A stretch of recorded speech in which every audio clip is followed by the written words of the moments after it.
Hi and welcome to Gamers Web. Today we're going to carry on our look at the Marvel Crisis Protocol miniature expansions. This one is CP16, which is Gamora and Nebula from the Guardians of the Galaxy faction. And this should have actually been out before the previous video which I've just done, which was Hawkeye and Black Widow. So let's just jump straight in. Okay, so Gamora and Nebula witnessed my daughters in despair. Adopted by Thanos, Gamora was raised to be the fiercest warrior in the galaxy and serve the Mad Titan in his goals of conquest. Gamora proved herself equal of the title of deadliest woman in the galaxy. However, a spark of good within her drove her to rebel against her adoptive father. She now uses her abilities to fight for good as both part of the Guardians of the Galaxy and on her own.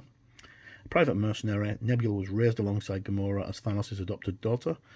Fueled by jealousy of her sister, Nebula has become feared across several star systems, and her ruthless nature and willingness to work with anyone to accomplish the goals includes one Gamora miniature, one Nebula miniature, 2 bases, 2 character stack cards, 2 team tactic cards, and 10 tokens, and as always miniatures supplied unpainted and unassembled.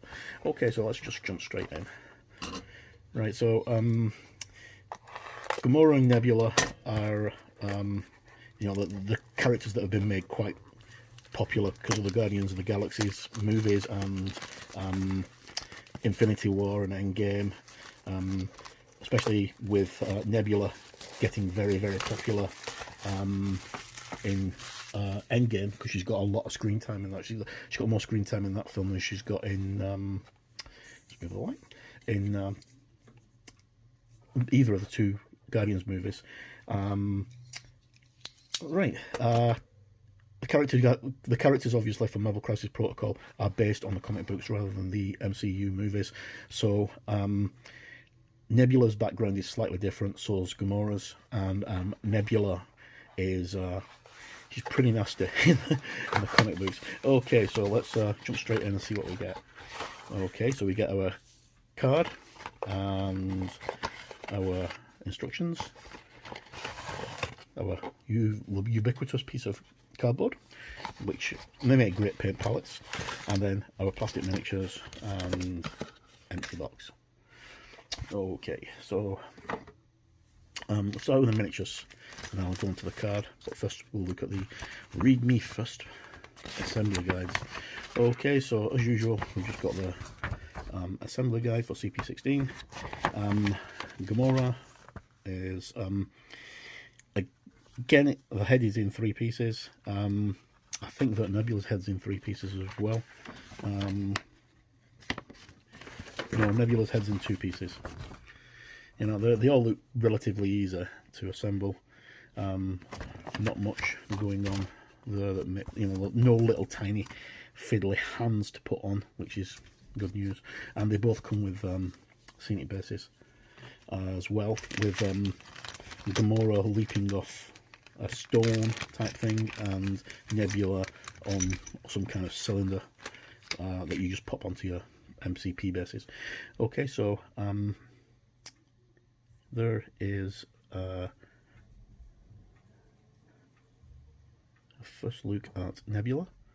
I just come out of a live stream with the guys from Atomic Mass Games, and Will Schick was painting Ronan the Accuser, and some of the colour schemes they're on are absolutely phenomenal. They'll do really well using those colour schemes on Nebula and Gamora. Detail's really good. That's the base I was on about, which is like a 2-part pillar that she stands on. Pretty straightforward. Even the fact that the head's in more than 1 piece is not really that much of a problem. And that's the back of Nebula. Sorry, Gamora, sorry. That was Nebula. This is Gamora.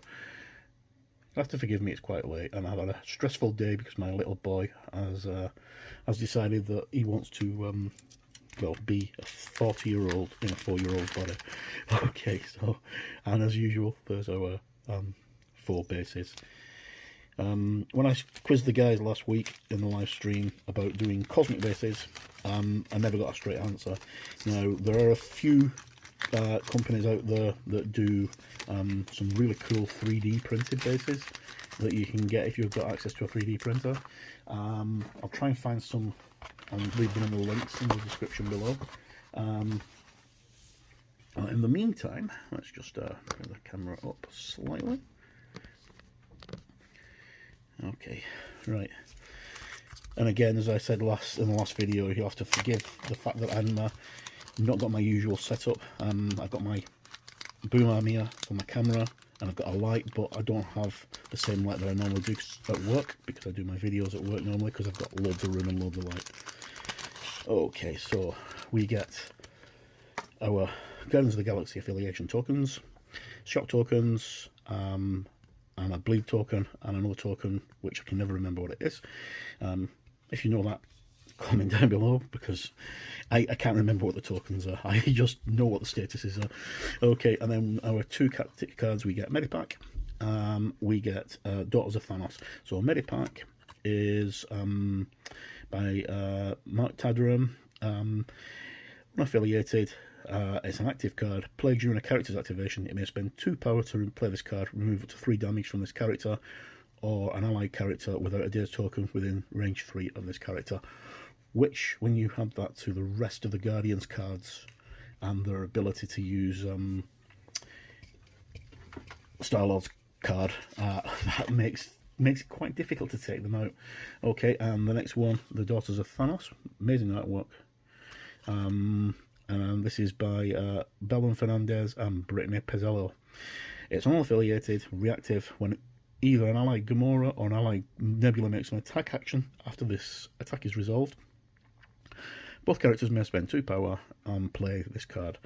The character, Gamora or Nebula, that did not make the initial attack may make an attack targeting the same character. So basically, one of the characters gets an attack for free, which, given how deadly Nebula can be, for a points cost, is going to be quite good. Speaking of which, I'm going to go for... I'll save Nebula to last because she's the one that I like. Partly because I actually like Karen Gillan very much, and I think her performance is perfect. I was looking for a soundbite for the video because on one of the trailers for the second Guardians movie, they did a blooper which was her, Karen Gillan, saying "Gardens of the Galaxy." Sorry, Zoe Saldana saying Gardens of the Galaxy, and Karen Gillan saying like, "What do you need a garden for?" It's like quite funny. But anyway, okay, so here we have Gamora. She's got a stamina of 5. She moves long, which is really good because she's going to be fast. Because she's humanoid, she's got a human height of 2, and she's got a threat of 4. She's got 3s across the board for her defense, energy, physical, and mystical. Her first attack is Godslayer, which has got a range 2, power 6. Range 2, damage 6, power 0. After this attack is resolved, the character gains power equal to damage dealt, which is, you know, pretty standard for a lot of attacks. And if this attack deals damage after it is resolved, the target gains bleed. And then our next strike attack is Cosmic Assassination, range 3, strength 6, but it costs 4 power points, which is quite a lot. It's got Pierce on a Wild, change one of the defending characters' hits, criticals, or shields to a blank, and it's got Rapid Strike. After this attack is resolved, this character may make an additional Cosmic Assassin attack without paying the points cost. This additional attack must target another character within 2 of the original target, and maybe any distance from this character. This additional attack does not have this Rapid Strike rule, so you get to making a second attack. You can't do that and do a third attack and a fourth attack or what have you. She's got Assassin Leap, which is power 2. This character is thrown short. If the character collides with another character, the trained feature, this character does not suffer damage, and this superpower may be used once per activation. She's got Martial Prowess, power 2. When this character is targeted by an attack within range 2, it may use this superpower instead of rolling dice for its defense. It rolls 5 defense dice. If the character suffers no damage from the attack, after the attack is resolved, the attacker suffers 2 dice.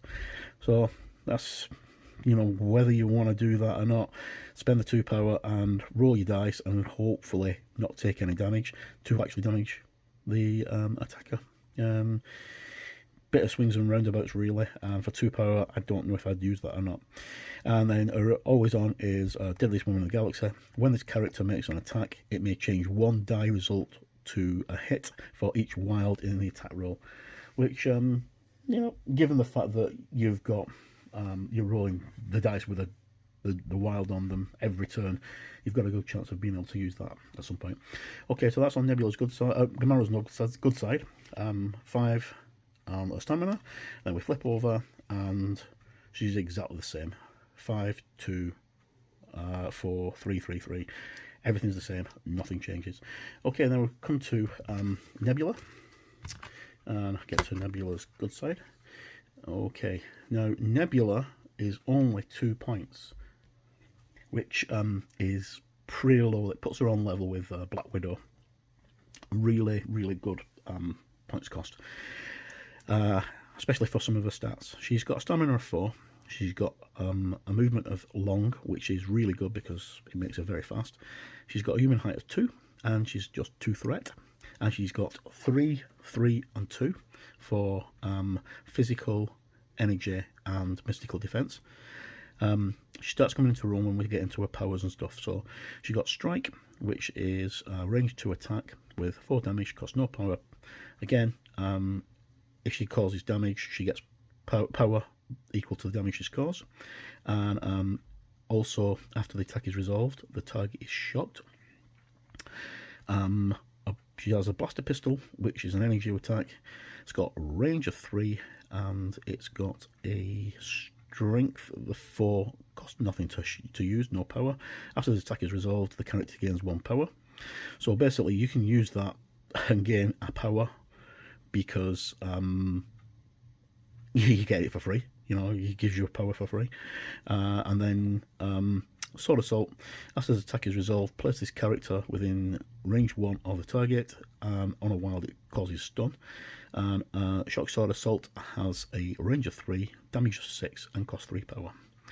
Okay, so here's where abilities come into hand. She's got Assassin. This character cannot contest, interact, or hold objective tokens. Additionally, this character may re-roll any number of its attack dice when attacking a character that is holding an objective or contesting an objective token. These are always on because they're all in 8. She's got cybernetic enhancements. This character may re-roll 1 die in defense rolls. Additionally, at the start of this character's activation, remove 1 damage from it. And she's got immunity to bleed, poison, and stun.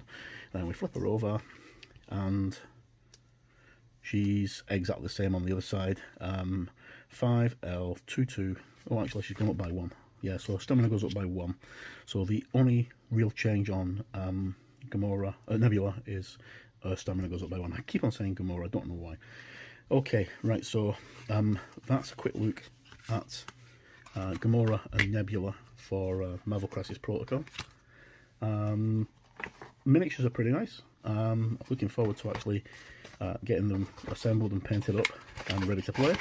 And they seem to work very well. They've got kind of a good synergy going with 2 characters, which is in keeping with the game. And I think that they're going to fit in well with the rest of the range, especially with Rocket and Groot and Star-Lord. Drax and Ronan the Accuser are next ones that are due out sometime in June, hopefully. They should be quite good because the cards have been leaked online already by Atomic Mass Games. They do look quite nice. So we'll look forward to seeing those once they're released. Right, so hopefully next up it'll be Corvus Glaive and Proxima Midnight, because I've got that to review now. And the next thing after that is anybody's guess, but it looks likely that it's going to be Ronan the Accuser and Drax the Destroyer. Right, as always, I've been Mark. Thank you for tuning in. Everybody, the world's in a real state at the moment, so please stay home, stay safe, look after yourselves and those you love around you, and we'll hopefully catch you soon. And just before you go, if you'd like to leave a like on this video, that'd be fantastic, or especially if you want to leave a comment, positive or negative, it's always welcome. But more importantly, check out the links in this video to some excellent sites, painting guides, tutorials, Atomic Mass Games themselves, and some great YouTubers We've got great content that is very pertinent to Marvel Crisis Protocol. So with that, take care, and we'll see you soon. Bye.